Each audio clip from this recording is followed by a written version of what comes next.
Sistem pertahanan udara BUK Rusia mencegat rudal HIMARS Ukraina. Rekaman peluncuran BUK Rusia ramai beredar di Telegram pada Rabu 26 Oktober 2022.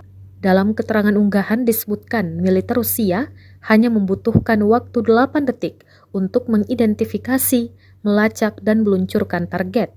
Fitur utama dari sistem pertahanan udara ini adalah radar yang kuat yang mampu mendeteksi musuh di langit sekitar beberapa puluh kilometer, jelas militer Rusia. Serangan diklaim berhasil mencegat rudal HIMARS Ukraina. Dampak serangan juga terekam dalam kamera. Amerika Serikat diketahui memiliki beberapa ratus HIMARS. Amerika Serikat sendiri telah memasok HIMARS selama perang di Ukraina untuk membantu pasukan Kiev mengusir militer Moskow di wilayah Donbas dan sekitarnya.